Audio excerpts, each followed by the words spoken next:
قلب احمد کا نگینہ فاطمہ، دختر شاہ مدینہ فاطمہ، کربلا شاہد ہے میں کیا کیا کہوں، دولت دی کی امینہ فاطمہ، دور ہے کوثر کی منزل مومنو، غم نہیں گر ہیں سفینہ فاطمہ، آپ کے شوہر ولی بیٹے امام، علم و حکمت کا خزینہ فاطمہ، جنت الفردوس ہے بالا مقام اور اسے پانے کا زینہ فاطمہ، عورتوں کے واسطے راہ نجات آپ کا ہر قرینہ فاطمہ، خوش نصیبی ہو میری گر ہو نصیب قربت جائے دفینہ فاطمہ، ہے گواہ عصمت کا رب دو جہاں، ہے وہ عصمت کا نگینہ فاطمہ، کس قدر ٹوٹے مصائب کے پہاڑ، کیوں نہ ہو دل آبگینہ فاطمہ، دین کی عظمت پہ قرباں ہو گئی جن کی اولاد نرینہ فاطمہ،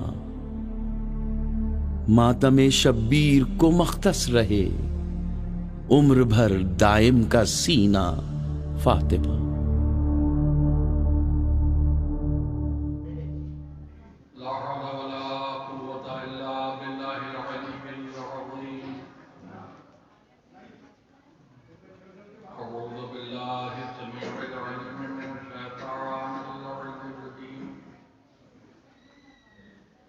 بسم اللہ الرحمن الرحیم، الحمد للہ رب العالمین، والصلاة والسلام علی سید الاولین والآخرین، خیر المبشرین والمنذرین، افضل المخلوقین بیان التکوین، ابی القاسم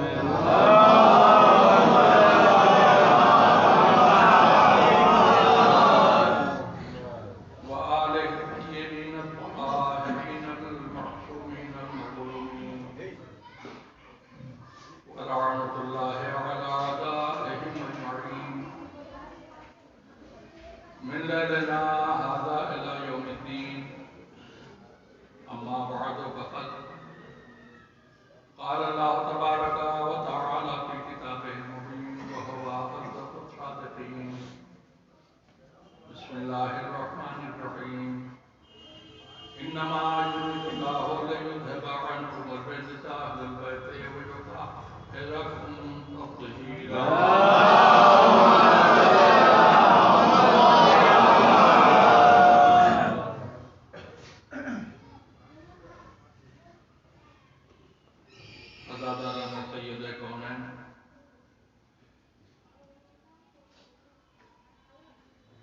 سلسلہ مجالس کی چوتھی تقریر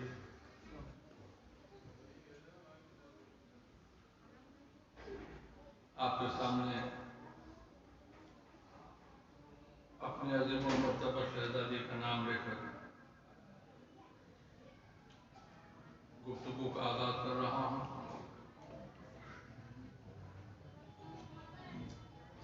لیکن بات کو شروع کرنے سے پہلے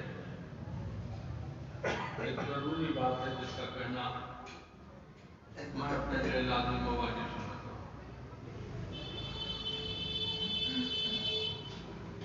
کمیٹی کے ممبران نے مشورتاً مجھ سے ایک بات پوچھی کہ ہم لوگ شہزادی کا تابوت اگر اٹھائیں تو کوئی قباحت تو نہیں ہے؟ میں نے کہا کوئی قباحت نہیں ہے۔ آج مجھے پتہ چلا کہ کچھ لوگ اس سلسلے سے معترض ہیں۔